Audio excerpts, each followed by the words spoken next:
Magandang umaga mga kabay. Meron po akong approved repair dito mga kabay. Bali ang papalitan lang natin mga kabay, gearbox lang. Ito po yung luma niya. Ayan. Manipis na po kasi, ayan. Tsaka maluwag na po yung kabitan ng bearing. So nagpapalit tayo ng gearbox. So ito na po yung bago mga kabay. Ayan. So, kakabit na natin mga kabay. Tara, samahan nyo ako.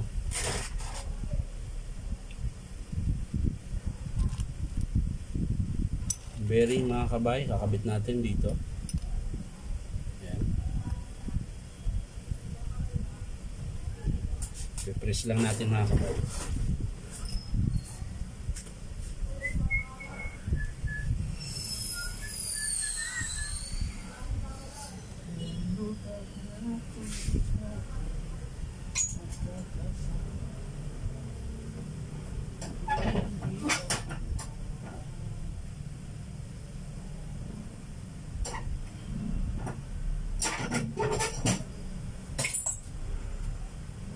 So ayan na mga kabay, nalagay na natin yung bearing.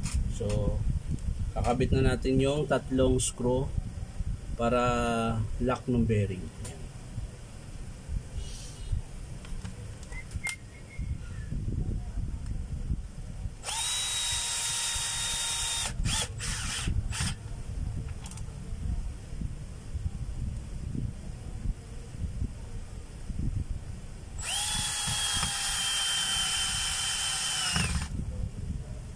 Sa mga kaibigan ko dyan at nakakilala sa akin mga kabay, subscribe naman po ako sa aking YouTube na Inom Tabay. So maraming salamat mga kabay kung mag-subscribe kayo. Kung hindi naman, okay lang mga kabay.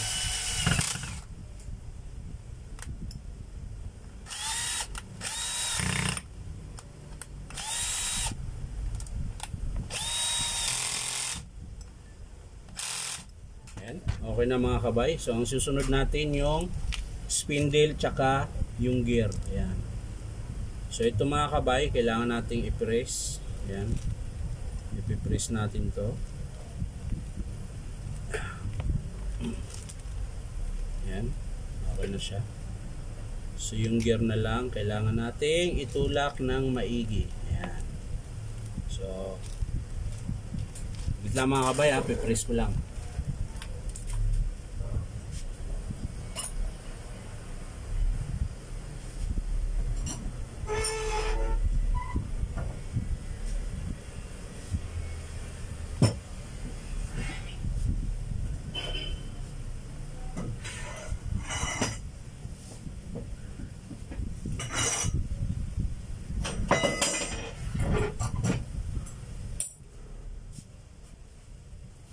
So ito na mga kabay, ayan. Nakabit ko na po. Ayan. Ayan po, wala na pong palag yung spindle. Ayan. So kakabit naman natin yung lock washer niya mga kabay. Ayan. Maliit lang po, hindi kita. Ayan. Ayan. Ayan. Pag nagpalit po kayo ng mga ganito mga kabay, ayan, huwag nyo pong kalimutan na ibalik ito.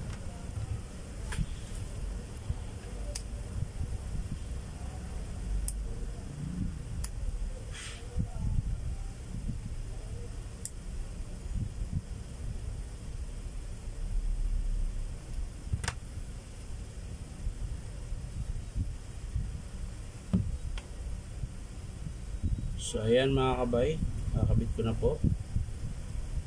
Ayan.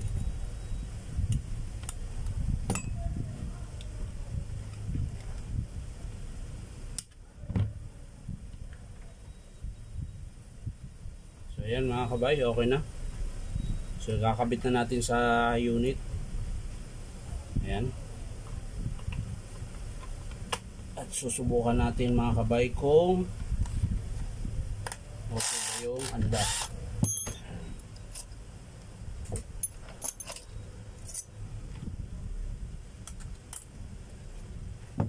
Bakit? Ayun, ito pala. So Ayan, i-screw na natin mga kabay. Kabilaan mga kabay.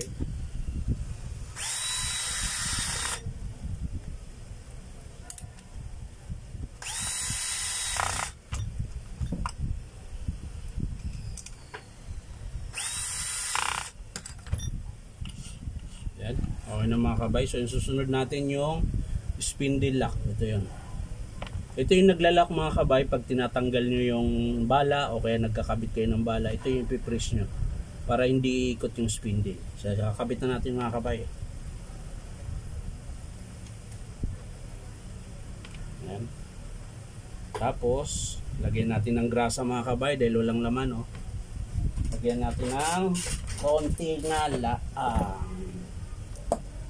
Kasi pag dumami din mga kabay, para yun siyang mabubulunan. So ganyan lang. Ito marami pa nga ito eh. Ayan, yan, ganyan lang mga kabay.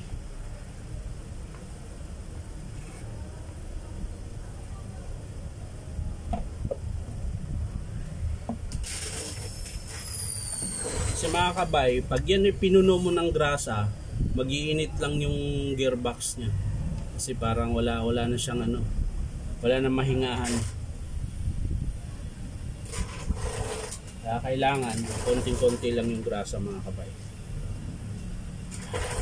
Kakabit ko na yung takip mga kabay. Ayan. Tapos syempre yung screw. Ayan.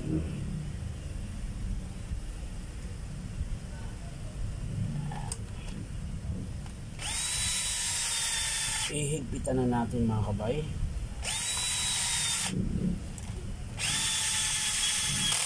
Ayan. Magkabilaan po yan.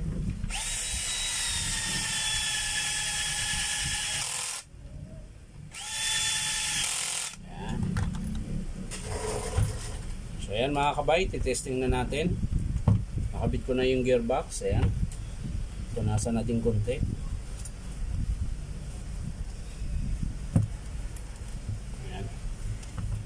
At ating subukan.